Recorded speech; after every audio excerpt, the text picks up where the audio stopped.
성경 말씀은 에베소서 4장 4절부터 6절까지 말씀 봅니다. 몸이 하나요 성령도 한 분이시니 이와 같이 너희가 부르심의 한 소망 안에서 부르심을 받았느니라. 주도 한 분이요 믿음도 하나요 세례도 하나요. 하나님도 한 분이시니 곧 만유의 아버지시라. 만유 위에 계시고 만유를 통일하시고 만유 가운데 계시도다. 아멘. 오늘 에베소서 4장 4절부터 6절까지 말씀을 통해서 하나됨의 근거라는 제목으로 말씀을 증거하겠습니다. 에베소서는 6장으로 되어 있습니다. 1장부터 3장까지가 전반부로 구원에 대한 말씀이 기록되어 있고요. 후반부 4절부터 6절까지는 구원받은 그 이후에 구원받은 백성의 삶의 문제를 다루고 있습니다. 그래서 4장 1절은 그러므로 이렇게 시작을 합니다. 너희가 예수님을 믿는다는 것이 무슨 뜻인지 알았지? 그러므로. 너희가 복음을 통해서 구원 얻는 것이 무엇인지를 정확히 믿고 깨닫고 고백했지? 그러므로. 그래서 구원에 대한 얘기, 복음에 대한 얘기, 하나님에 대한 은혜에 대한 얘기를 한 뒤에 그러므로 앞에 얘기를 이어서 말씀을 풀어주고 있습니다. 그러면서 어떻게 푸느냐? 그러므로 부르심받은 자로서 합당하게 행하라. 합당하게 살아라. 이렇게 이야기를 합니다. 그러면서 놀랍게도 부르심받은 자의 합당한 삶을 놀랍게도 어떻게 푸냐면 성품으로 풉니다. 다른 말로 하면 예수님을 닮아가는 모습으로 풀어요. 구원받은 다음에 가장 중요한 게 뭐예요? 날마다 예수님을 닮아가는 것입니다. 그래서 겸손, 온유, 오래 참음, 사랑 가운데 피차 용납함 이런 내용으로 풀어갑니다. 근데 이 모든 것들이 궁극적으로는 어디를 향하고 있느냐면 공동체의 하나됨을 지키고 유지시키는 것과 관계가 있습니다. 우리는 신앙생활은 하나님과 나하고의 1:1 관계라고 자꾸 생각하지만 성경은 그렇게 말하지 않습니다. 예수를 믿는 순간 우리는 하나님과 내가 1:1 관계일 뿐만 아니라 공동체 안에 자동으로 들어와지는 것입니다. 저희 집에 딸들의 아들 하나입니다. 막내가 태어났을 때 제가 너희는 이제부터 형제로 지내야 돼 그러지 않아요. 태어남과 동시에 가족이고 태어남과 동시에 형제입니다. 우리는 예수를 믿음으로 하나님과 우리와 관계가 시작됐을 뿐만 아니라 예수 믿는 성도들끼리의 아름다운 믿음의 공동체 안에서 지체로 이미 들어와 있습니다. 그래서 성경은 얘기합니다. 하나가 되어라 이렇게 말하지 않습니다. 이미 성령께서 너희들을 하나 되게 하셨다. 너희들이 신경 써야 될 것은 그 하나됨이 흩어지지 않도록 깨지지 않도록 힘쓰는 것이다. 애쓰는 것이다. 근데 하나됨을 유지시키는 힘쓰고 애쓰는 원리가 뭐냐면 놀랍게도 겸손, 온유, 오래 참음, 사랑 가운데 용납이라는 거예요. 너희가 이런 싸움을 싸울 때 하나됨이 아름답게 유지가 되는 것이다. 그러면서 이제 5절, 4절부터 6절까지는 그 우리 공동체, 예수 믿는 성도들의 하나됨의 근거를 설명하고 있습니다. 오늘 4절부터 6절을 보시면 반복되는 단어가 있습니다. 무려 7번이나 반복됩니다. 제가 자주 말씀드리죠. 성경을 읽을 때 강조점이 뭐냐, 핵심이 뭐냐를 찾는 가장 쉬운 방법은 반복되고 있는 내용이 무엇이냐를 붙잡는 거예요. 7번이나 무엇을 반복합니까? 하나다라는 말을 반복합니다. 그렇죠? 4절부터 몸이 하나요, 성령도 하나요, 부르심도 하나요, 주도 하나요, 믿음도 하나요, 세례도 하나요, 하나님 아버지도 한 분이시다. 무려 7번에 걸쳐서 하나다, 하나다, 하나다, 하나다, 하나다 이렇게 얘기합니다. 이걸 조금 어려운 말로 하면 통일성을 얘기하는 거예요. 부르심에 합당한 삶을 살아라 라고 말하면서 그 내용을 어떻게 끌고 가나요? 하나됨을 힘써 지키는 것이 부르심에 합당한 삶의 가장 기본적인 내용이라는 거예요. 예수 믿는 성도들, 예수를 믿었다 하는 성도들의 첫 번째 특징이 하나됨이라는 거예요. 그 당시에는 유대인과 이방인들의 하나됨입니다. 이게 간단하지가 않습니다. 왜냐하면 이방인들은, 이스라엘 사람들은 자기네 사람들이 아닌 모든 민족들을 개 같은 존재라고 취급했습니다. 개 같은 존재. 그냥 사람인데 우리보다 조금 수준이 떨어져가 아니라 그냥 쟤네들은 개야 이렇게 봤다고요. 근데 또 그 당시에 로마란 나라는 전 세계를 힘으로 지배하고 있던 거거든요. 우리 힘 앞에 무릎 꿇고 꼼짝 못하는 식민지 주제에 또 이렇게 보거든요. 근데 헬라 사람들은 그 시대 문화를 지배했거든요. 그러니까 탁월한 문화 밑에 저런 수준 떨어지는 미개인들. 그러니까 각 민족들이 자기네 민족의 독특성을 갖고 다른 사람들을 아주 무시하는 그런 풍토 속에 있는 거예요. 근데 예수를 믿으면 교회 안에 유대인도 들어오고 온갖 민족 사람들이 다 들어와서 하나의 공동체를 이룹니다. 전부 다 같지 않게 생각하는 나라들이에요. 이쪽은 저쪽을 같지 않게, 저쪽은 이쪽을 같지 않게. 그런 사람들이 예수를 믿고 하나의 공동체를 이루면서 이 세상을 향하여 예수 믿는 사람이 뭐가 다른 줄 알아? 이렇게 다른 사람들이, 이렇게 으르렁거리는 사람들이 예수 때문에, 하나님의 은혜를 체험했다는 이유 때문에, 하나님을 아버지로 부른다는 이유로 이들이 하나 되는 거야. 화목하는 거야. 서로 사랑하고 섬기는 존재가 되는 거야. 이것이 세상을 향하여 하나님이 어떤 분인지, 교회가 얼마나 이 세상과 구별된 곳인지를 보여주는 첫 번째 증거라는 사실입니다. 오늘날로 말하면, 오늘날은 그렇게 민족과 민족에 대한 특별한 그 적대감보다는 한국 같은 경우는 지역에 대한 것이 많죠. 또 한국은 남녀에 대한 것이 아직도 많습니다. 어디 여자가 이런 거 있잖아요. 그렇죠? 또 피부색에 대한 것도 있죠. 언어에 대한 것도 있죠. 학벌도 있죠. 뭐 옛날에는 신분 문제도 있죠. 이런 다양한 사람들이 모여서 예수란 이유로 하나의 공동체, 하나의 지체, 하나의 가족의식을 갖고 살아내는 것. 이것이 세상에서는 생각할 수 없는 것이라는 거예요. 또 그 당시에는 자유인이 있는가 하면 노예가 있었거든요. 그 당시에 노예는 그냥 짐승 중에 하나입니다. 그래서 재산을 분류할 때 말하는 재산 이렇게 봤다고요. 동산, 짐승들은 동산이고 부동산, 집이나 땅은 부동산이고 노예는 말하는 재산, 말하는 짐승, 의사소통에 통하는 짐승 이렇게 분류했거든요. 그러니까 노예는 그 당시에 사람이 아닌데 교회 안에서 자유인과 노예가 들어와서 하나의 공동체를 이루는 것. 그리고 하나님 보시기 아름다운 하나됨을 이루는, 그러니까 하나님을 아버지로 고백하고 그분 안에서 서로 자매로, 형제로 사랑하며 하나됨을 이루는 것. 이것은 그 당시에는 신비에 가까운 일이었습니다. 그래서 성경은 하나님께서 이런 것들을 이 세상에 보여주기를 원한다. 하나님이 어떤 분인지를 어떻게 보여주느냐? 교회를 통해서 보여주는데 교회 무엇을 통해서? 하나됨을 통하여. 성도 여러분, 참 신비로운 것이 있습니다. 그냐면 교회는 우리가 판을 짠 게 아니라고요. 하나님께서 사람들을 불러서 보내어 주시는 거예요. 내가 원하는 사람들을 골라서 교회가 이루어지는 것이 아니라 다양한 사람들이 와서 공동체가 이루어지는 겁니다.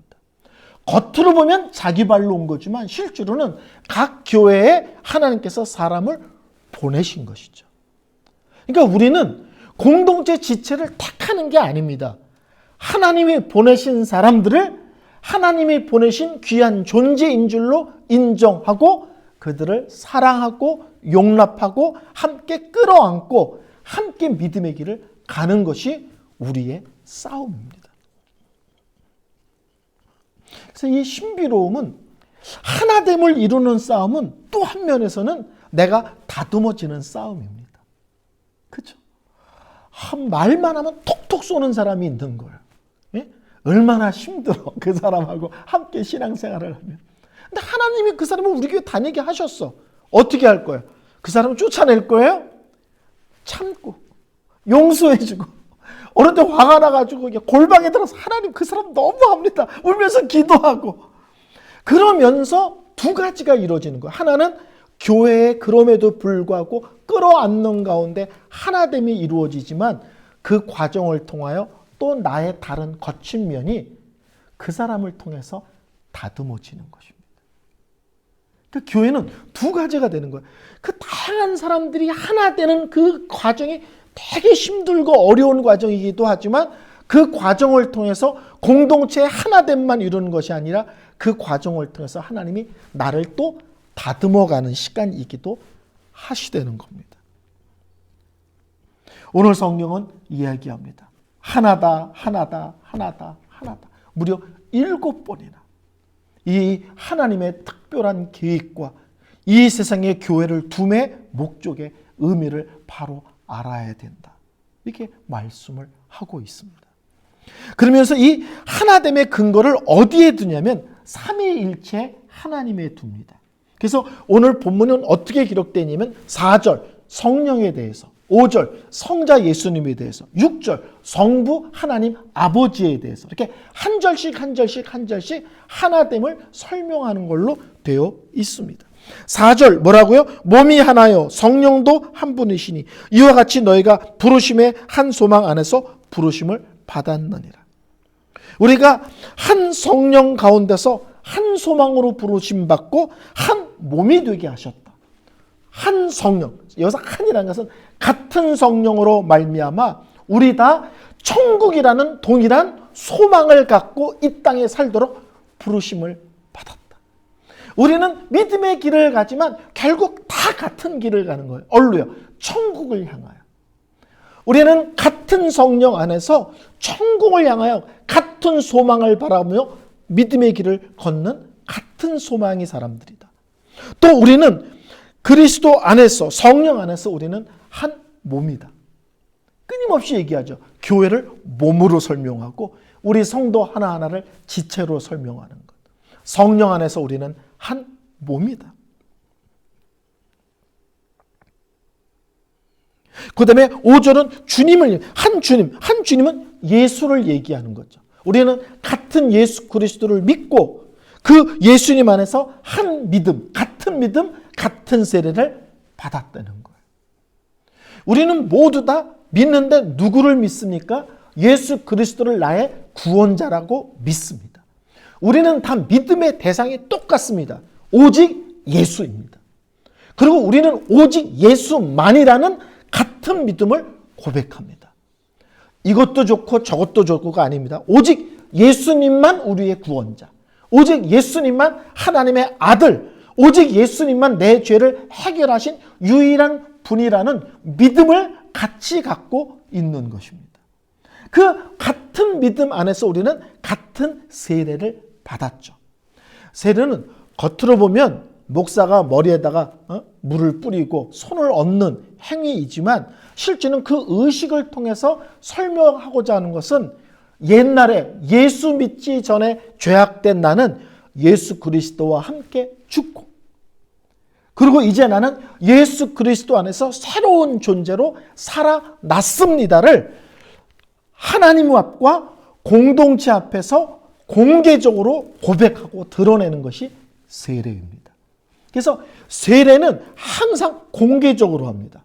하나님 앞과 성도들 앞에서 특별한 사항이 있을 수 있죠. 뭐 전쟁이 있다든지 뭐 특이한 사항이 있을지 모르지만 일반적으로는 공동체 앞에서 공개적으로 신앙을 고백하고 옛날에 과거에 나는 죽고 예수 그리스도 안에서 나는 새로운 존재로 태어났습니다. 새로운 존재로 살아납니다. 그리고 그 공개적인 사건을 통해서 그 지체가 우리 안에 들어와 있음을 우리 다 확인하고 받아주는 거죠. 같은 예수 그리스도 안에서 같은 믿음을 고백하고 예수 그리스도 안에서 과거에 나는 죽고 새로운 나는 살아났다는 우리는 같은 세례를 받은 지체들입니다. 다 같은 한입니다. 그 다음에 6절에는 우리는 다 한 아버지, 같은 하나님 아버지를 믿습니다. 이렇게 믿었죠. 근데 말이 되게 어렵습니다. 6절에 보면 하나님도 한 분이시니 곧 만유의 아버지시라. 만유 위에 계시고 만유를 통일하시고 만유 가운데 계시도다. 되게 어려워요. 만유 위에 계시다는 것은 쉽게 말하면 우리 피조물과 구분되는 초월된 분이시다. 여기서는 이분이 창조주시다를 강조하는 거예요. 이 세상 무엇과도 비교할 수 없는 분이시다. 그리고 만유를 통일하셨다는 것은 이분이 이 세상 모든 것을 통치하시고 다스리신다라는 걸 얘기하고요. 만유 안에 계시다는 것은 우리와 함께 하신다는 의미인데 결국은 이분이 우리와 함께 하면서 우리의 연약함을 붙드시고 우리의 필요를 공급해 주시는 분이시다.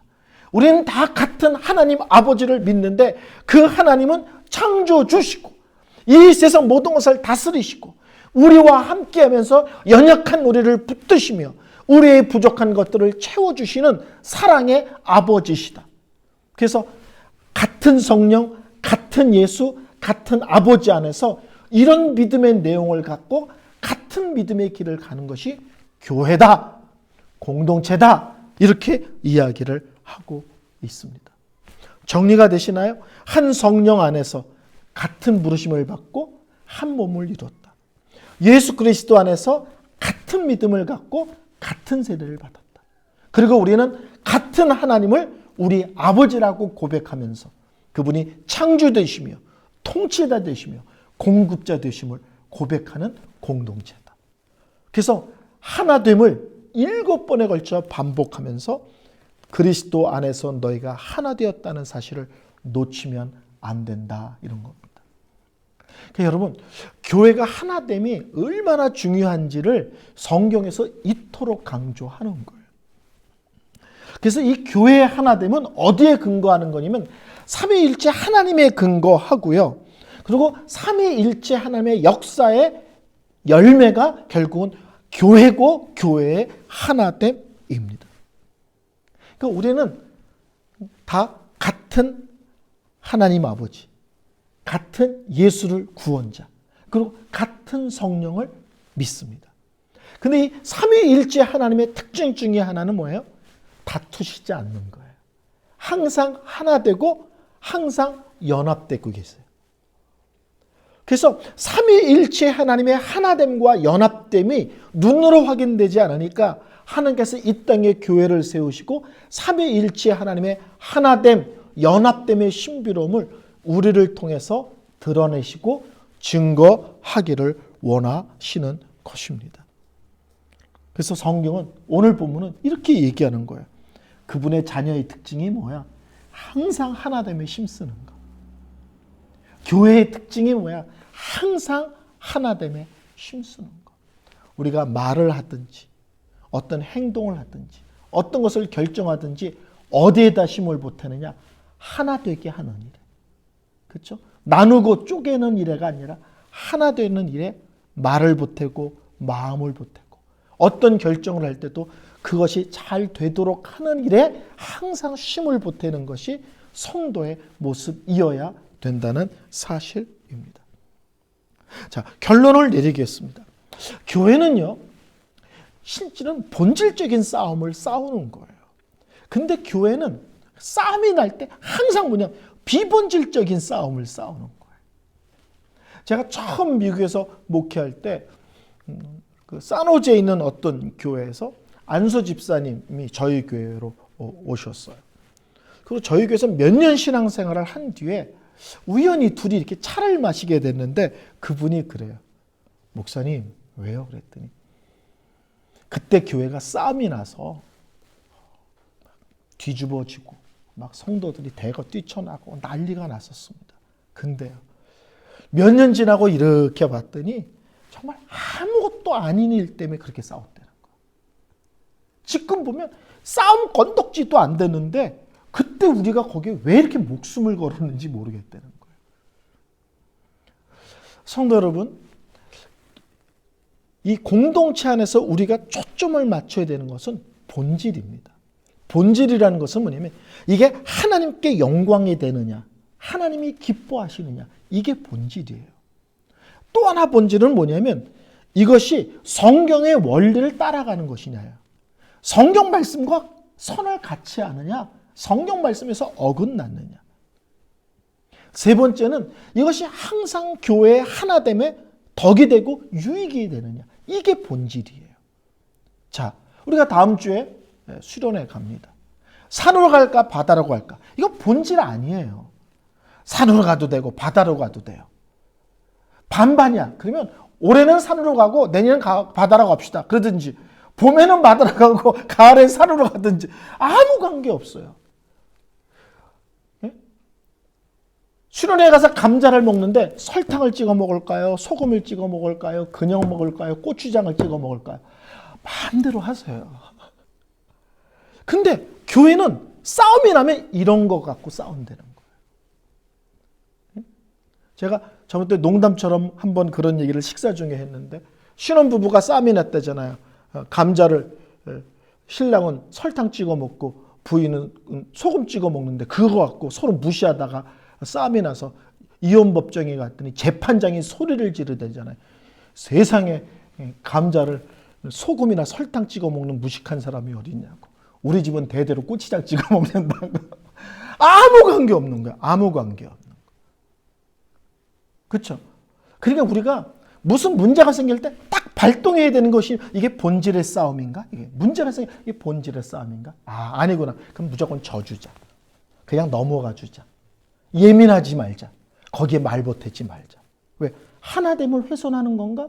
성경의 원리에 어긋나? 이건 바로 잡아야지. 성경의 원리에 어긋나면 이단이잖아요. 근데 성경의 원리에 어긋나지 않아. 그러면 져줘도 돼. 하나님의 영광과 기뻐하심의 원리. 그러면 내가 별로 안 좋아하는 사람의 의견을 내. 근데 좋은 의견이야. 그러면 따라주는 거지. 나랑 좋은지 안 좋은지를 편가를 필요 없다는 것입니다. 성도 여러분, 교회는요, 역사상 크기로 세상을 영향 주거나 이긴 적이 없습니다. 크기로. 로마가 기독교의 엄청난 도전과 영향을 받고 궁극적으로 국교까지 될 때는 기독교 인구가 0.8% 정도밖에 안 됐습니다.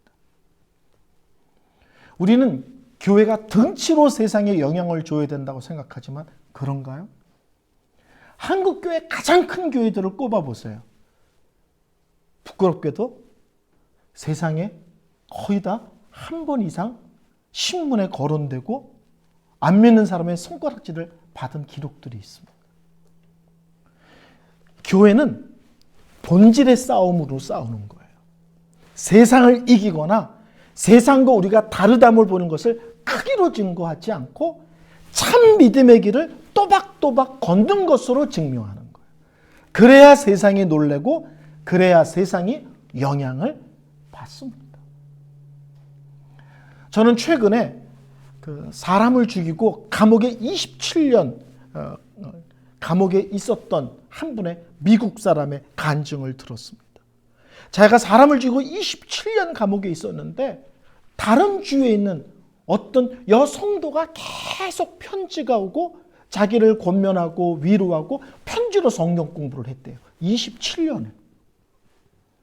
그리고 자기가 모범수로 이제 감옥에서 나와서 27년 동안 자기를 편지를 하고 위로하고 자기를 성경 공부 가르쳤으니까 그분을 만나기 위해서 교회를 갔더니 성도 3명인 흑인 교회더라는 거예요. 성도의 3명인. 예배가 끝나고 그 3명의 성도에게 자기가 누군데 저에게 27년 편지를 보내신 분이 누구냐고 그랬더니 나이가 아주 많은 흑인 할머니가 납니다.